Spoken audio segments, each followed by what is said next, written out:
do something bad to us, we are going to do things to you that have never been done before. We the people tell the government what to do. It doesn't tell us. We the people are the driver. The government is the car.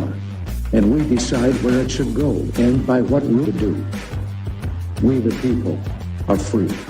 And I hope we have once again reminded people that man is not free unless government is limited.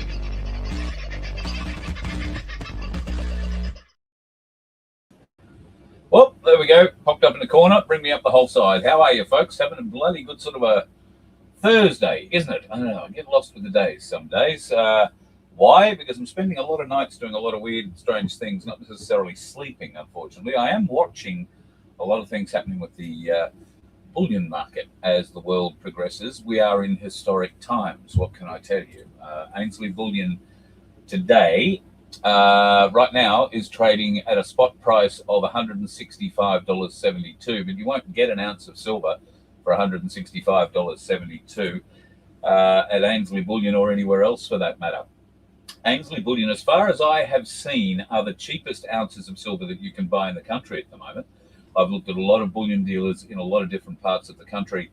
And in some places like Hobart, for instance, you will pay in excess, or yesterday at least, you would have paid $215 for an ounce of silver. Now that's comparable to where Chinese money is sort of paying for silver at the moment, although they're paying in US dollars, so it's still well undervalued.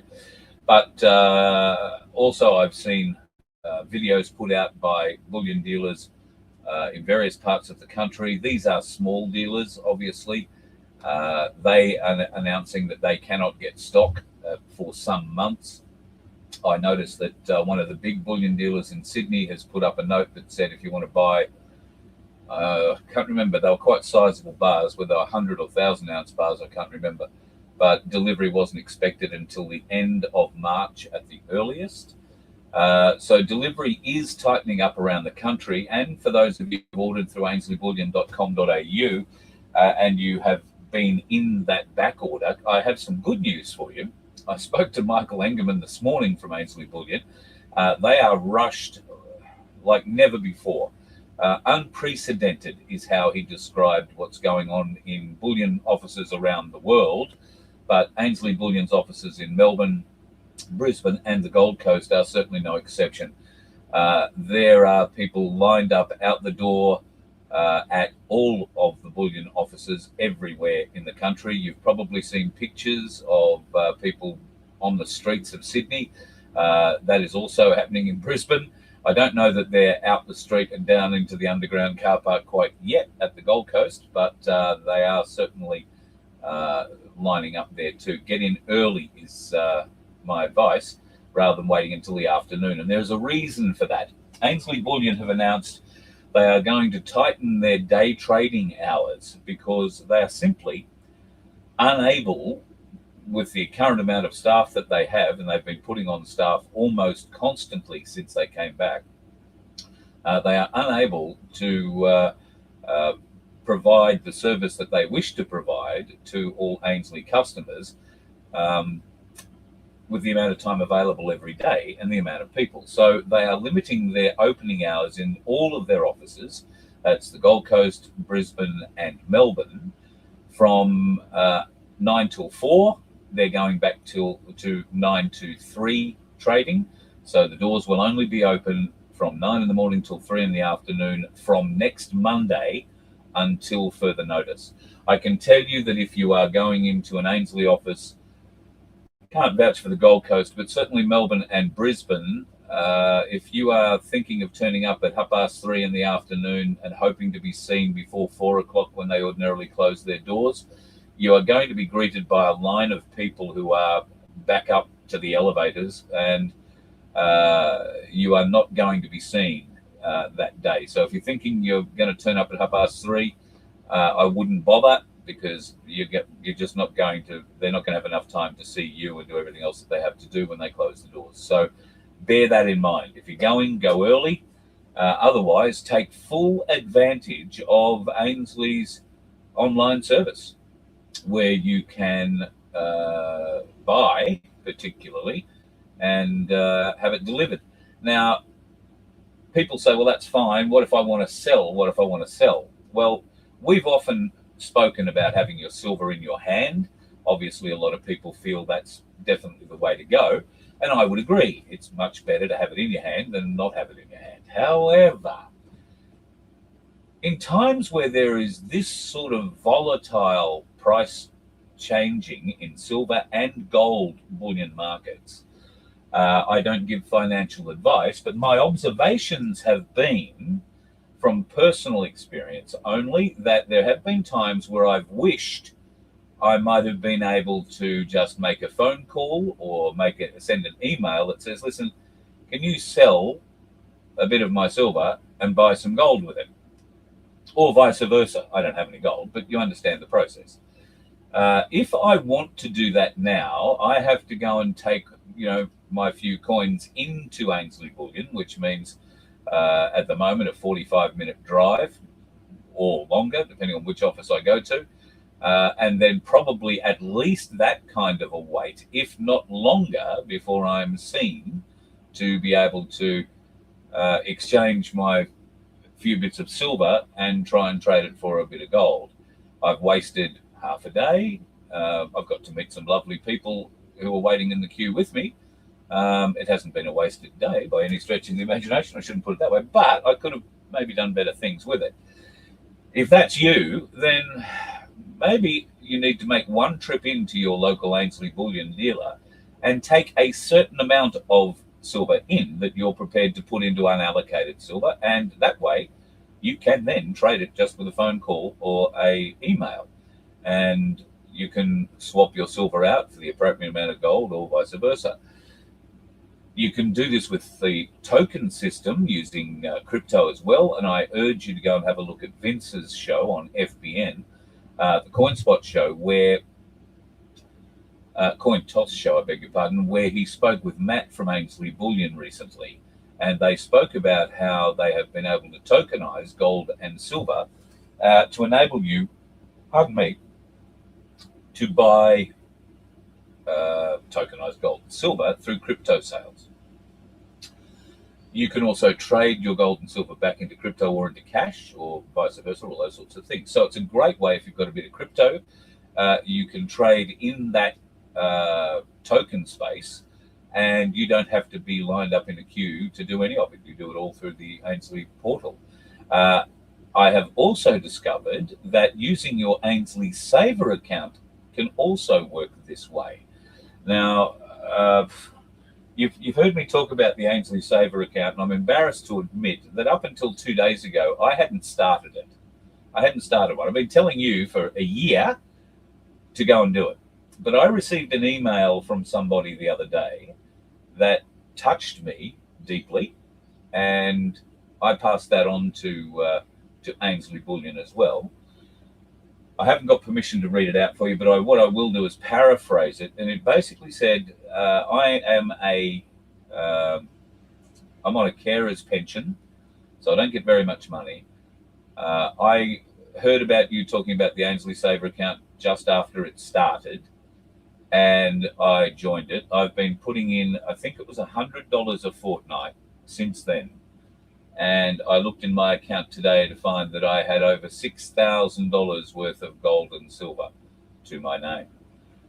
They hadn't put $6,000 in the bank. They'd put $2,600 maybe. But there was $6,000 in the bank. Now, it's a great way to fractionally buy gold and silver. If you can't afford the $7,827 an ounce for gold that it currently is, and that's the spot price. If you were going to go and buy an ounce of gold, let me just flip to an ounce of gold and see what it says. That's a tenth. That's a bit cheap. That's 10 ounces. That's a bit much. A half an ounce. We're getting there. It's platinum. 1 ounce of Ainslie gold bullion, $7,981.47. So pretty good sort of a price. don't don't think it's going to be long before it busts through $8,000 an ounce, folks. But you may not have $8,000 to plow into an ounce. But what you might have is $50 a week, $50 a fortnight, $100 a month, whatever you can put in. I think the minimum at this stage is $50. And you can put it in whenever you like. It doesn't have to be a recurring payment. If you just want to put $50 in like I did, put $50 in, and you don't know when you'll have $50 to put in again, but let's see what it does. You might get a shock like I did. And I spoke with Becky O about all this yesterday, Becky O from Truth Seekers. She got pretty excited, and she opened an Ainslie Saver account too. And in fact, she got so excited, she got her son Mitchell, who's only 16, to open up his Ainslie Saver account. It might help if I put the microphone here, do you think? She got Mitch to open up his Ainslie Saver account, and he deposited in all his savings, which was a considerable amount, 800 plus bucks. He went and had a look at the Ainslie Saver account, and he was a bit deflated because he found he was missing $115. And I got to admit, when I got the phone call about it, I was a bit confused to think, well, hang on, I know they don't charge that sort of fees, so I'm a bit confused as to where this money could have gone. What happens when you have an Ainslie Saver account, or if you go with the tokenized Bitcoin sort of crypto version of this, is you will get an account balance. So if you put $50 in, you might find that your account balance is $46, let's say, as a guess. Why did you lose $4? It wasn't because the system charged you admin fees or anything weird. Your full $50 was used to buy gold and silver, whichever way you chose to buy. You can choose to spend your $50 as 70% gold and 30% silver, or 50-50, or whatever you choose to see the split. That's how it'll be divided up. But you will get $50 of, if you choose all gold, then gold, or all silver, then all silver, or half and half, then half and half, $50 of it. But your account balance will show $46. Why? Well, if you were to try and sell that fractionalized piece of gold and silver that you just bought for $50 back to Ainslie, that is the price they would pay you for it. So that is what you would get physically in your hand if you tried to sell it back to them the moment you bought it off them. Not right. So on a little bit of further reflection today, and given the way that silver prices have gone today, and we'll talk about those in a second, I think Mitch will find that he has exceeded, or maybe not quite exceeded yet, become very close to balancing, so to speak, his deposit, and is very definitely in profit, because now I think if he was to sell the fraction that he bought yesterday, it would be worth more than $800. And that's because today has been simply bloody crazy on the old intrawebs. The markets have been doing some pretty wild things all day, and I'll bring this up and give you a bit of a show of what's happening at the moment. The market is still open. You can see we're looking at silver here. It is showing the current US price here of $116.6, but up the top, the little red thing up the top beside the squiggly line, 165.61. That is the current trading spot price for silver in the world. The trading spot price for gold is $5,500 US, which is another all-time high. That's $7,794 Australian, nearly $96, nearly $97 Australian. The US dollar has taken quite a hit today as well, and that consequently has left the Australian dollar in a slightly stronger position. Now, I don't know what that really means to you, me, and the gatepost. 70 cents at the Australian dollar, currently worth nearly 71 cents versus the US dollar. The US dollar is going to crash. The Australian dollar will gain some value against that. I don't know how that will help you in the long run, because it's all fiat paper crap. I would be prepared to take all the fiat paper crap that they're going to throw at you and turn that into something a little more solid, and hang on to it. And that would be my considered story. That's what I'm going to do. Hang on to it as long as I possibly can. You do what you like. Don't take my advice, and certainly don't trust my maths. Do it for yourself. The gold-silver ratio, 47.2 at the moment. May as well say 47.3. A lot of people are taking the opportunity of picking up the phone or sending me an email and saying, look, should I be selling my silver now? Should I? And I've been thinking about selling some silver and trying to get a little bit of gold. But unless you can buy ounces, and that's even still not the cheapest way to buy gold, you need to buy a lot of ounces before it becomes cheaper. So buying sort of things like a 100th troy ounce piece, which is paper thin, wafer thin, you can almost see through them. But you know, you can pick one of those up for less than $100, I think, at the moment, $94, $95. You can buy, you know, 10th of an ounce, 20th of an ounce, quarter ounce, half ounce, all those kinds of things. I find I would lose something like that, or I fear I would lose something like that. So that's where I think this fractional buying thing is worth really looking at. And particularly if you, you know, you don't have a lot of spare money, and it doesn't happen every week, but, you know, maybe once a month you do have $50 left over, you would be amazed the benefit that $50 could bring. And one of the stories I'll tell you is I've been approached in the last two weeks. Someone wanted me to help them sell, or offered for me to buy, a 100-ounce bar of silver. At the time, the price for that and a coin or two or something else that went along with it, which was this person's entire silver collection, they needed to pay bills. It was car registration. It was something else. Now, car rego, call that $1,000, and probably, you know, something to do with mortgages or rent, call that another few $1,000s maybe. The price of the bar at that time, if Ainslie were to buy it back, was about $13,900, thereabouts. I organised some people who said they would be interested in paying what was asked and, you know, trading it all over, maybe helping out, providing a little trade of silver and cash, so that she wasn't out of the silver market completely, this lady.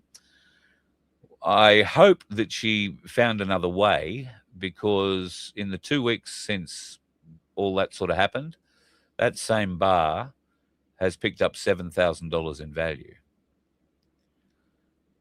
Now, the reason I tell you this story is because even having a little bit of silver at the moment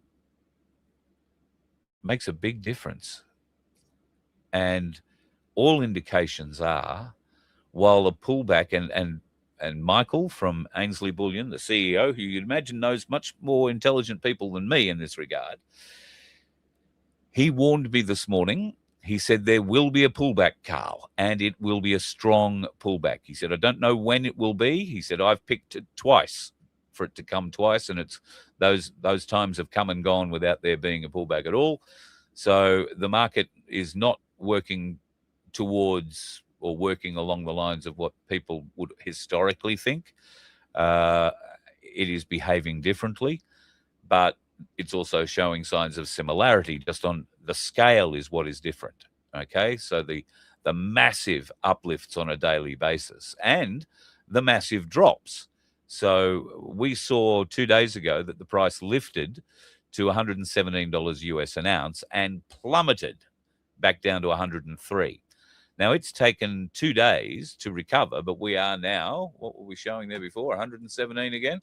It's been at 118 most of the day. So new high reached today.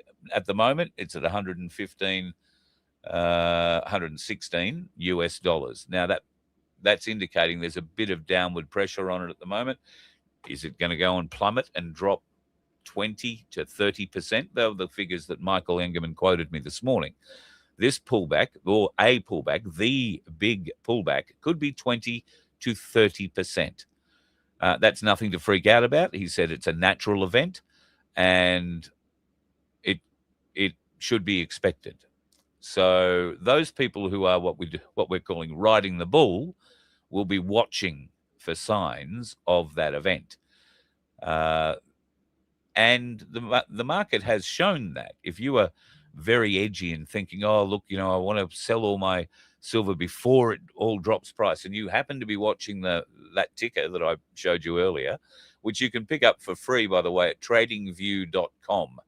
And there's a little hamburger over on the left-hand side of the screen, 3 lines. Click on that. You'll get products in a menu. Click on the products and get super charts. And that's the thing that'll pop up in front of you, and just select gold and silver and make them on your watch list, and that's easy.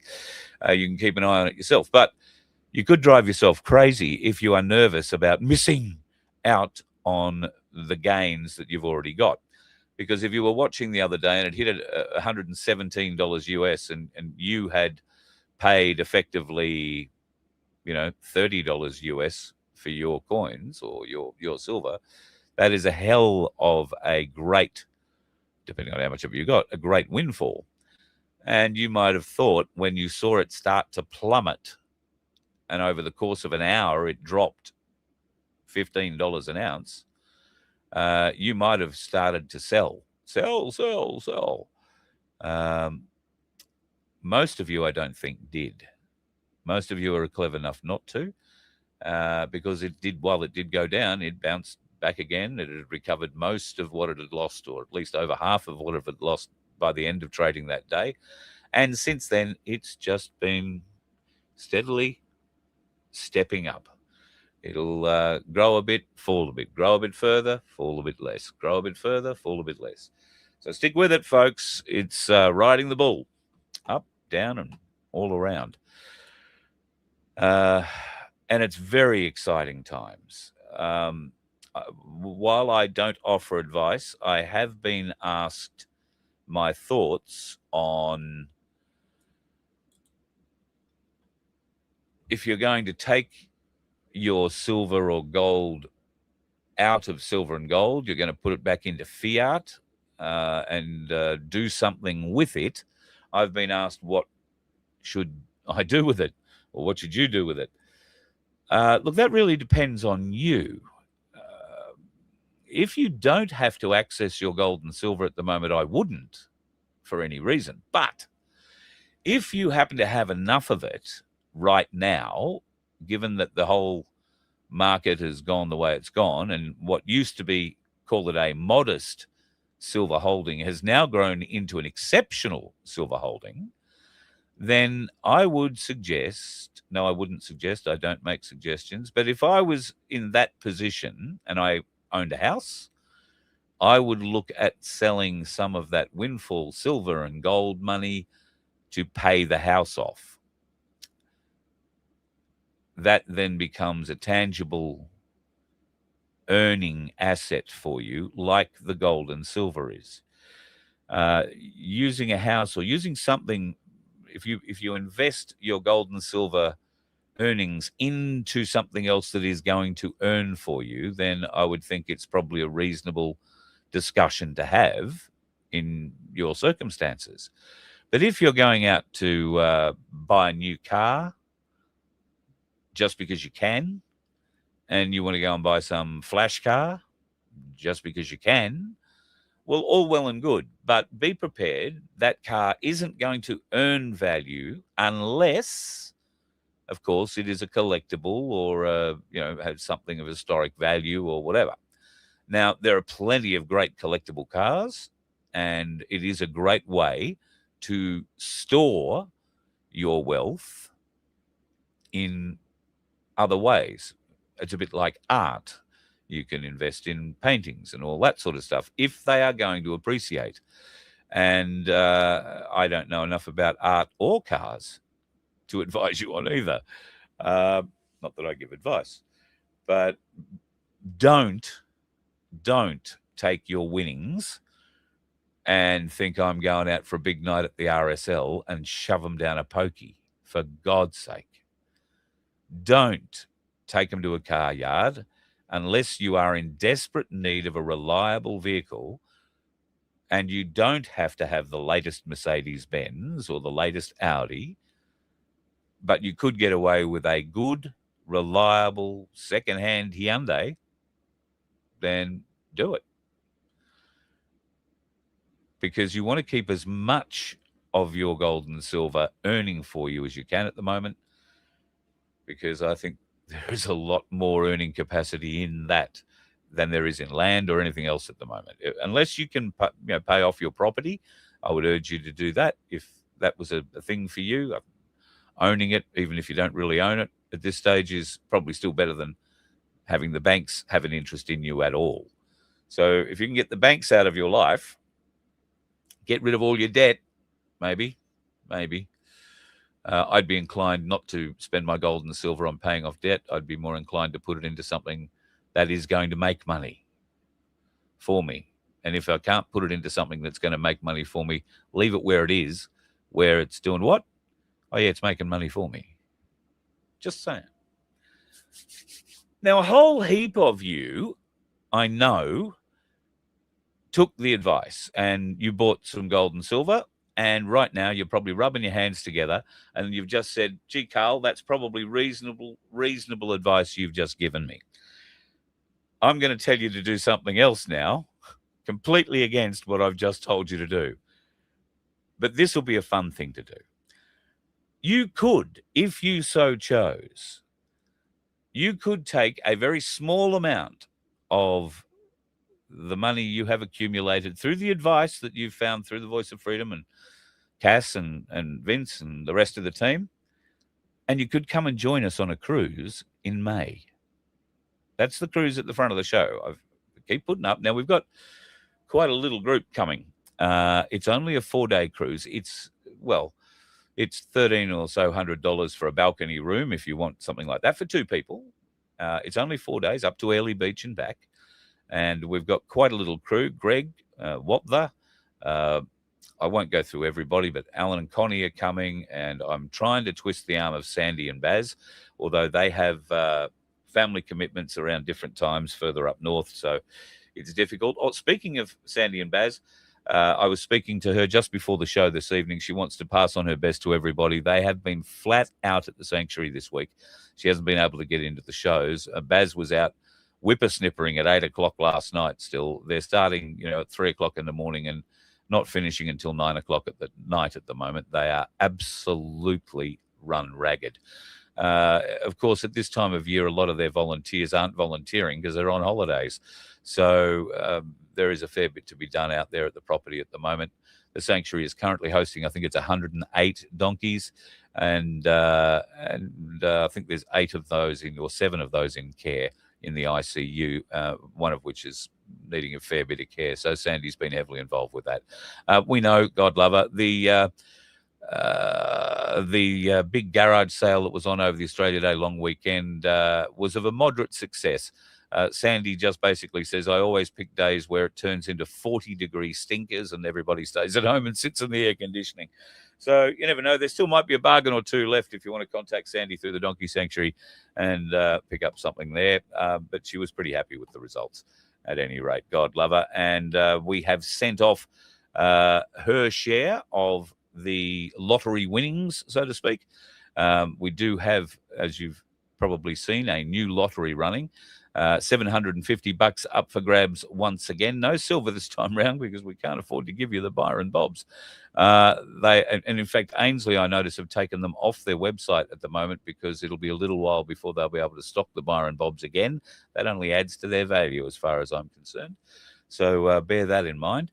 However, there is $750 up for grabs at merch.vofhq.com, $2 a ticket, and we do share the proceeds with Sandy from the Donkey Sanctuary. I nearly said the Donkey Factory.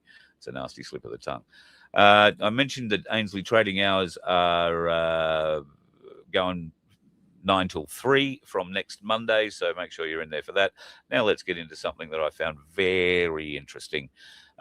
Details of this little 1973 experiment. Perfectly healthy people, 8 of them, walked into different psychiatric hospitals across the United States. They were not ill, yet no one inside those walls was able to see it. It was an experiment, one of the most disturbing experiments in the history of psychiatry. designed by psychologist David Rosenhan. Gee, I wonder where he came from. It began with a simple yet unsettling question. Is it really possible to reliably distinguish mental health from mental illness? To find out, Rosenhan recruited 8 pseudo patients. They were ordinary people, a painter, a housewife, a pediatrician, a graduate student, so. They lied about only one thing. They all claimed to hear voices, nothing more, no bizarre behavior, no crises, just 3 words heard in their minds: empty, hollow thud. So all of them were admitted, and immediately afterwards they stopped pretending. They behaved normally. They cooperated. They asked to be discharged. That wasn't possible. The staff no longer saw people, but diagnoses. Every action was reinterpreted through the lens of illness: writing notes, obsessive behavior; standing in the hallway, pathological attention seeking; being polite, controlled behavior consistent with the disorder. 7 of them were labelled schizophrenic. 1 was diagnosed as manic depressive. Not one single one was recognised as healthy, not one. But the real patients noticed. Some approached and whispered, "You're not like the others. You don't belong here." They saw what the experts could not recognise. The average length of hospitalisation was 19 days. 1 person remained hospitalised for 52 days. Each passing day confirmed the same truth: the label was more powerful than the reality. When Rosenhan published the study on being sane in insane places, it caused an earthquake. The psychiatric community erupted in outrage. One hospital challenged Rosenhan to send new pseudo-patients, confident that they would expose them. He accepted, and in the following months, the hospital identified 41 supposed imposters. But Rosenhan had sent no one at all. The truth was now undeniable. Diagnoses were not always based on facts, but on content. Once labelled, a person became a prisoner of that narrative, even if they were sane, even if they protested the truth. This experiment shattered blind trust in clinical labels. It led to major reforms in the diagnosis and treatment of mental illness. But above all, it left a haunting and still relevant lesson. Perception can distort reality more than madness itself. And often, the most dangerous illusion is not that of those considered insane, but those who believe they are always right. 8 healthy people entered a psychiatric hospitals in 1973, and they came out carrying a truth the world could no longer ignore. That was 1973. Could you say that today our hospital experience wouldn't be the same? Think back just a few short years to when the spicy cough was all the rage.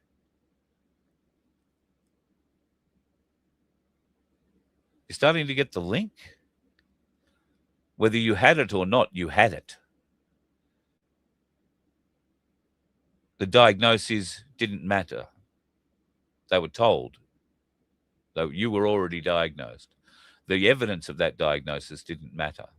The logic that you could bring forth to put forward your side of the argument didn't matter. So in 1973, they conducted that experiment. How much have we learned? Not much. Not much at all. I just thought one of the more interesting psychological experiments that we come across. And boy, didn't they do a heap of them. The 50s and the 60s are just full of them. Speaking of psychological experiments, I don't know how psychological this would in fact be, but it's more an exercise in compliance. I received this from the ANZ yesterday, I think. I haven't updated my details on the app. Now, my details haven't changed, so any details that the app had are correct, but for whatever reason, it wants me to go in and jump through hoops.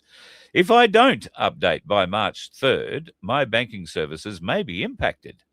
Well, they may need to restrict my access. They might cease providing financial products and services altogether or prevent me from opening new products. They are telling you you would, you must, you will comply with their obligations. Now,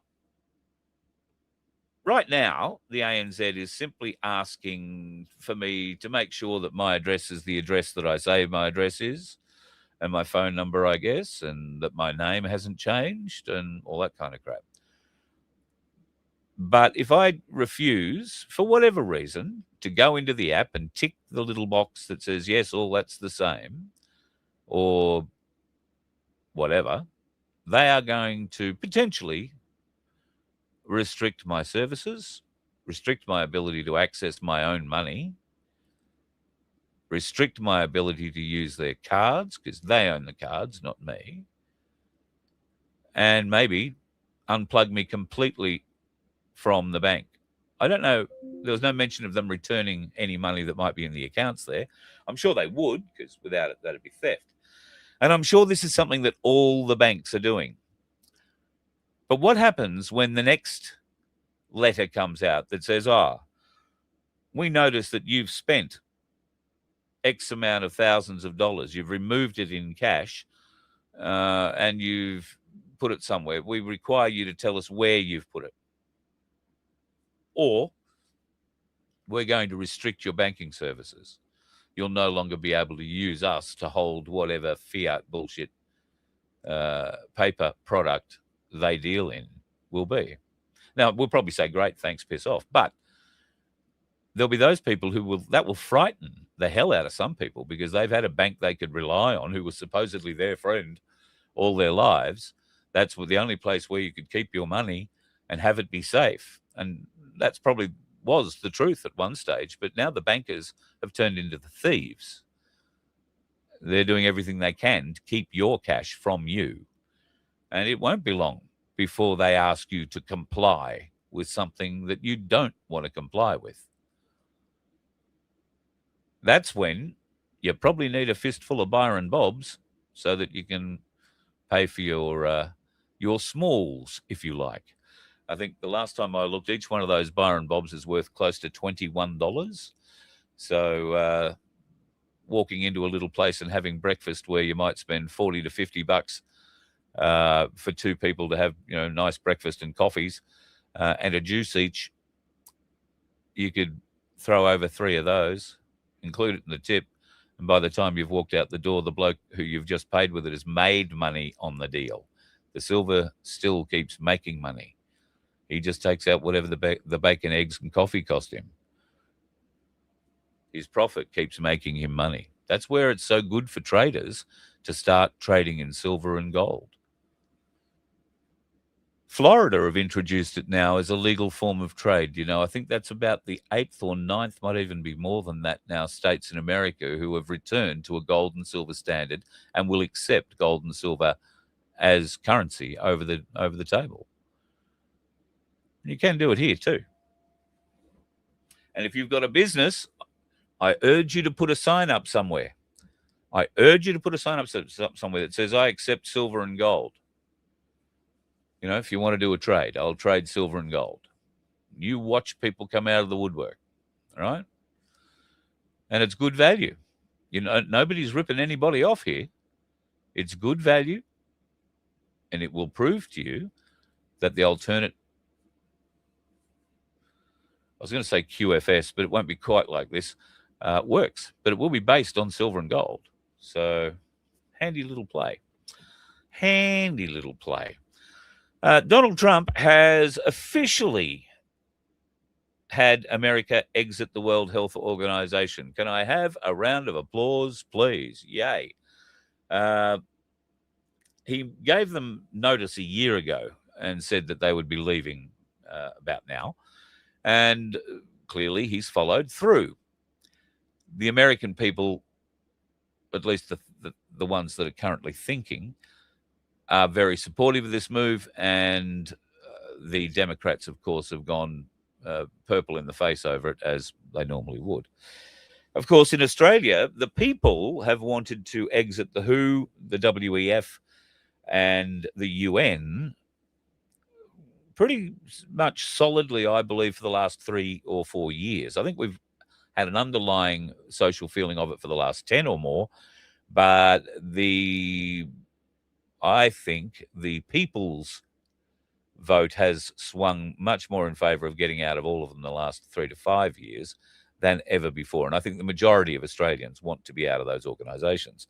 However, we have a Labor Liberal uni party that is guaranteeing we are going to stay in those organisations until they are thrown out, until they are dismissed from power, and until someone has enough guts in power to remove us from those critical elite devices that try and exert their power across us. And that leads me into Pauline. Pauline has been saying for the last, I don't know how long, years, that should one nation ever get into power, then the first thing that she would do is remove, one nation would remove everybody, or remove Australia from the WEF, the World Health Organization, and the UN. Now, she's been consistently saying that. Now it looks like there has been a bit of support thrown behind one nation. Now it looks like there's potential for her and the party to stand up and become leaders in this nation, or at least a serious challenge for leadership in this nation. And that's making a lot of people sit up and take notice, including, I suspect, President Donald Trump, who would no doubt support some of the clear-thinking policies that Pauline Hanson and One Nation have articulated, especially recently. But all along, she's been sprouting some pretty solid crap. I beg your pardon. She's been sprouting some pretty solid information that has been termed as crap through the mainstream media. Pauline, I can't say in every case has been right, but she's certainly been right in most of them. And she was certainly right when she predicted that the Kiss My Ass song that Holly Valance wrote for their movie, a super progressive movie, would go to number 1 on the iTunes charts. And look at that. It went to Spotify number 1, went to iTunes number 1, and then Apple removed it. I'm not sure if Spotify or any of the other music things have removed it too.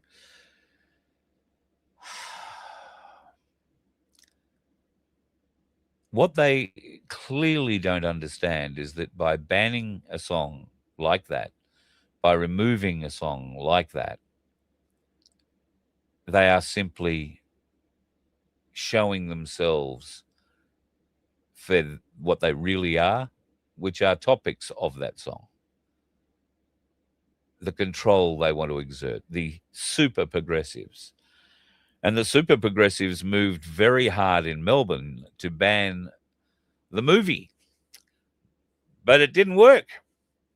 There was such a public backlash when I think it was Crown Cinemas announced that they were cancelling the 2 showings or 2 screenings of the super progressive movie.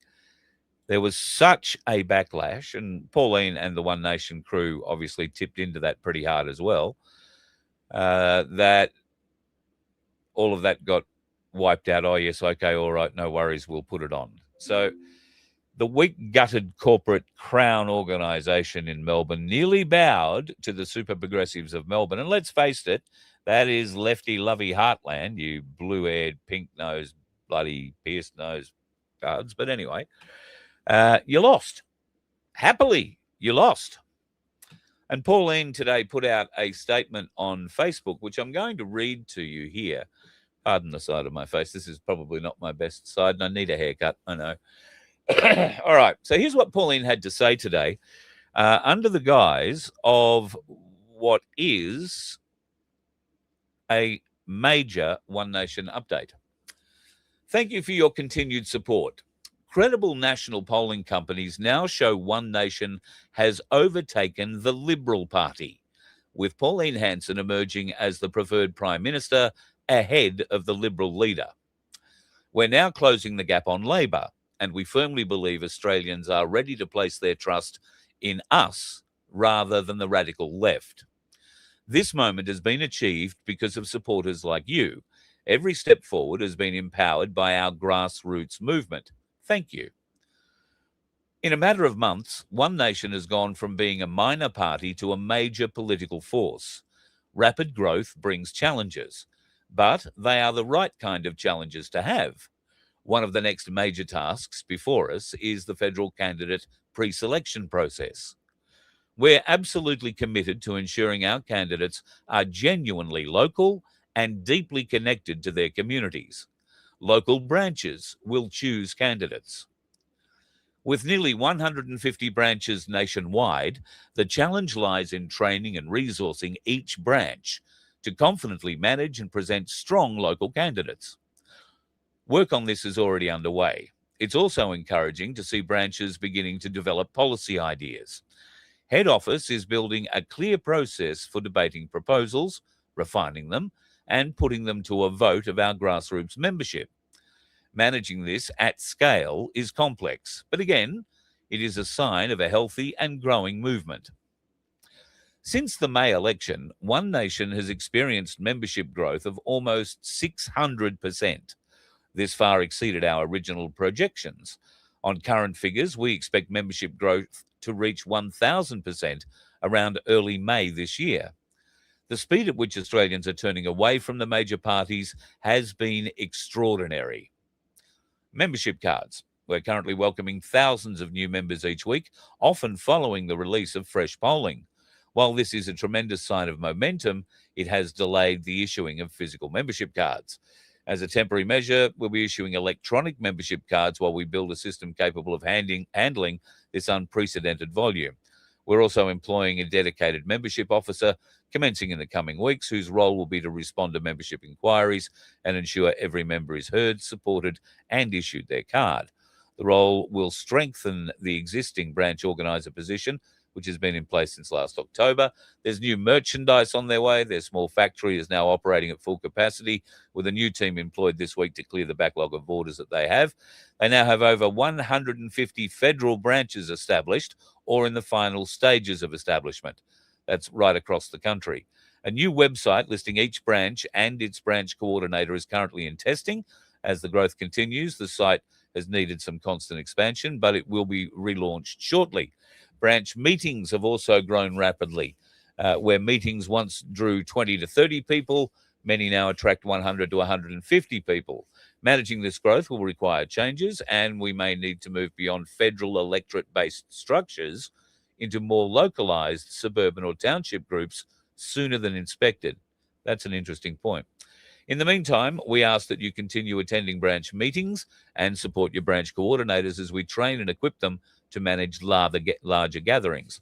Please note that branches operate at a federal level. State campaign activity is separate, as different laws govern fundraising and campaigning at state and territory level. We are developing clearer guidance to support members who wish to assist in upcoming state elections, with clearer distinction between federal branches and state campaigns. Information regarding branches, including the bylaws of said branches and responsibilities, code of practice, guidebooks, and upcoming gatherings, etc., you can see in a link which I am pasting up into the chat right now. So you can see that One Nation is very definitely riding the wave. Now, that release came out late this afternoon, Queensland time. I'm not sure of the poll that they are quoting there, saying that they are now outvoting the Liberal Party, but I don't doubt it for one moment. It's been pretty clear that the Liberal Party have been committing public suicide for a while now, and the National Party saw the rope, I think, and saw the noose getting tighter and bailed. What's going on with the National Party at the moment, and I haven't found out if there's been anything significant today. I believe tomorrow there's a party room challenge happening, a spill for the national leadership. Somebody's trying to get David Littleproud out. I doubt that will happen because the real power brokers are actually with him. But that might change. Matt Canavan might come out and, well, I don't think Matt Canavan's going to come out and do anything, to be honest. He might just not vote, a bit like a lot of the Liberals chose not to do on a recent thing we were all interested in. However, the machinations of the Nationals and the Liberals, I think, superfluous to need. At the moment, it's at pure entertainment value to watch the Liberal Party cave. They don't have a leader. They've got a lady who tries hard, and I don't know the lady from Adam or Eve. She may well try hard, but she doesn't have the confidence of people in Australia. And I don't think she's going to find any way to regain that confidence anytime soon. The two pretenders to Liberal leadership, Angus, what's his name, and Andrew Hastie. I don't think Angus has the numbers. Andrew Hastie probably has the numbers for the right, the far right, and could probably take it if he had to. But then he's left with a poison chalice. And what are you going to do with a poison chalice? You're going to waste Andrew Hastie on a poison chalice, see him flogged at the next election. And who will he be flogged by? Odds are he'll be flogged by One Nation. Odds are the Liberal Party will be decimated at the next election. So too will the National Party. But I think One Nation are smart enough to realise that while there might be some potential for them to win outright in their own name, that all comes down to the amount of number one votes they get across the country. And they might have a chance of that. But to better guarantee that they have a winning position, they might need a coalition.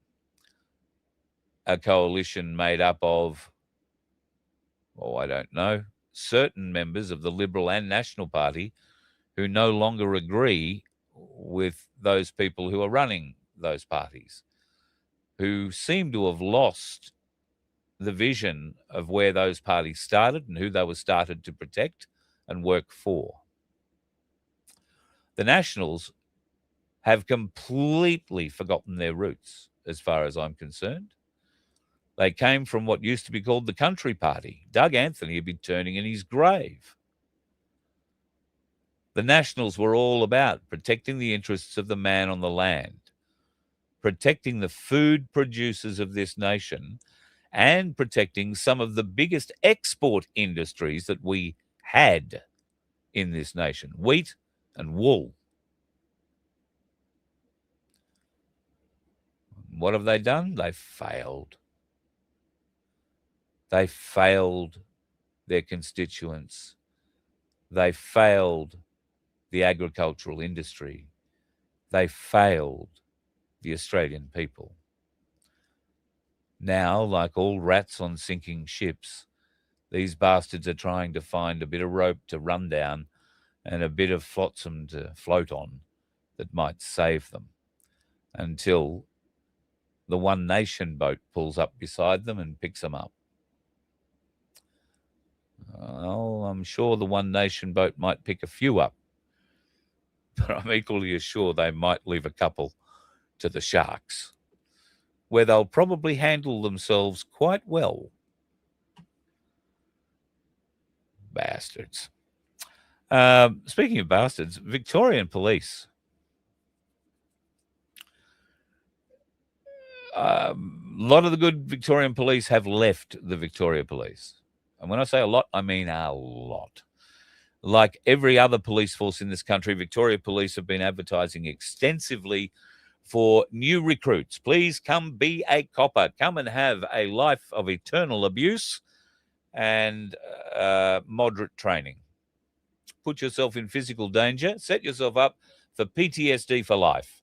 Come and become a police officer, where you'll be allowed to beat the shit out of certain good people and allowed to let the criminals run free. In fact, you'll be charged with helping them.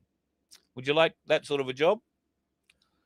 Well, we know that that job was offered to many, many people here in Australia, and many chose it not to accept it, but it has been taken up to the many thousands overseas that it was offered to.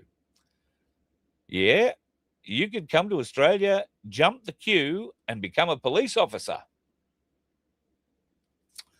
And we saw and have had many examples of some of those police officers coming into our life, particularly in Western Australia, I think. Good lad. Yeah, go for it. Fuck it. Yeah. So I've needed a reason to play that for a while. Now, there's a bit of a problem. Victoria Police have got a new police commissioner. You might have heard about him. He comes from New Zealand, and in the first few weeks of the job, getting to know how things worked, he might have taken a few liberties with his rank and position. One of those happened to be using one of the Victoria Police helicopters to fly him from Melbourne to Hobart for a police commissioners meeting. He also had a bit of a problem with a whole bunch of his New Zealand police mates coming over to visit him. And he said, "Why don't you go for a flight in the chopper, boys?" And he had his wife chaperone them. Oh, it was just a training mission, an ordinary mission. The boys were going up anyway, kind of thing, but shouldn't have done it. $10,000 it cost that helicopter to fly to Hobart with the police commissioner on board. I believe he caught a commercial flight back, but the helicopter still had to fly back for $10,000, paid for by Victorians. Good on you, people.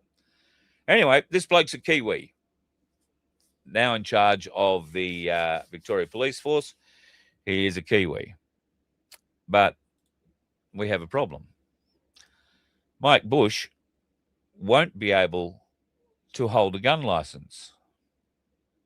Why? Because he's not an Australian citizen. Albo's new gun laws? Well, every international copper who has not been given citizenship, and you watch all these citizenship ceremonies get rammed through in a real hurry, is not eligible to hold a gun license in this country. Now, yes, the government, each state government, will need to make some kind of law that's going to give them a dispensation of while they're in uniform they can carry a gun, or some other very piss poor excuse. But it just goes to show how unintended consequences can have rather good or great large effects. And of course, Albanese and his sleazy bunch of political malfeasant pricks have just laid open a huge potential legal issue for not only their government going forward, but everybody else. Couldn't happen to a nicer bunch of flogs, if you ask me. Victoria Police are also looking to get you to step into your new career. You'll get 9 weeks of annual leave and paid training from day one. Isn't that nice? You'll learn how to flog the people you used to like walking on the streets beside and calling your friend, and you'll learn how to flog them while wearing all the protective implements that the government can supply you. You should be very proud of yourself. I'll move on and get me started. I saw this posted up on, I think it was Facebook today. We're hearing a few rumors of a huge convoy to Canberra happening once again. Bullshit. Why? Why? Why? I mean, I'm all for going back if there is a reason to go back. But I'll be honest, most of us can't settle on one reason. Most of us couldn't settle on half a dozen reasons, and there are probably 100,000 reasons why we should go back. But we can't settle on one of them. We can't settle on what would be the goal of going back. What would be an acceptable outcome of going back? How long are we going back for? Until Hoodie tells us to go home and come back again in March when it's cold? We can be guaranteed the Aussie Cossack won't be there at this one. Well, unless something drastic's changed. So you won't have to worry about that input. But why? Who is trying to muster up this support for another march to Canberra, and for what friggin' reason? What are you going to do there? All you're going to do is find yourself short on toilets. Public conveniences won't be around. They're not going to lay out, rows and rows of, plastic toilets for you. You'll be pissing behind trees and doing God knows whatever else anywhere else. You're going to potentially put yourself at some physical risk from what the federal police will do to you and the protective services people could potentially do to you. And why would you do that? I'm all for putting yourself at risk. I'm all for putting myself at risk if there is a reason to do it. What's the reason we would be going back to Canberra? For what reason? And what goal is acceptable for us to then leave Canberra? What do we have to achieve before leaving? I think that's the question. If you want to go back to Canberra, I'm all for it, but why? What are you going to achieve? What can we achieve? What would be a acceptable outcome before we would leave? Would we be allowed to play Hoodoo Guru songs? I don't know that Flacco would let us. I saw this yesterday. I thought bloody hilarious. Now, some of you may not remember who Flacco is. Flacco was a very funny comedian back in the day on an ABC comedy show, which used to be very funny back in the day. Of course, the ABC is now just a fucking joke rather than supplying funny stuff. It's the joke itself, which is all good. And on that note, I'll love you and leave you. It's been a long night. It's been a longer day. And right now, if we smile politely at the world and know that the Asian markets are working their way for a few hours yet, and then the American market has started to play. You know how at the start of the show I told you it was starting to drop a bit, the price in US dollars? It's back up to $117.50 now. So the push is back on. By the time you wake up tomorrow morning, it's either going to be over $120, well over $120 an ounce American, or it might be well under 110. I'm sort of hedging towards the former between you, me, and the gatepost. If you've got some silver, folks, you've got to be smiling. And if you have the ability, go and get yourself a little bit more of it. If you haven't got any of it, folks, and you have the ability, go and get some of it. And everybody who has $50 has the ability to buy into some gold and silver in a fractional way. Ainslie Bullion, Ainslie Saver account. It's about the fourth thing across on the website. On the main menu bar, click on that, become a member, join, and start for as little as $50 and watch that grow. We are at an historic period, folks. You could put $50 in that tonight, and by the end of next week, you might have 100 or 200. By the end of the year, you might have 1,000. That's not bad for a $50 investment. You name me a bank that can do that for you. I'm not saying it will happen. I'm saying it could, but it can only happen if you've made that $50 investment or more to begin with. The choice is yours. I don't push you either way. I just wish you all the very best of it, and make sure that you avoid the dickheads on the roads while you're out doing the things that you do. We'll talk to you again tomorrow night. Love you all. You let one ant stand up to us, then they all might stand up. Those puny little ants outnumber us 100 to 1. And if they ever figure that out, there goes our way of life. It's not about food. It's about keeping those ants in line. That's why we're going back. Does anybody else want to stay? Let's rock!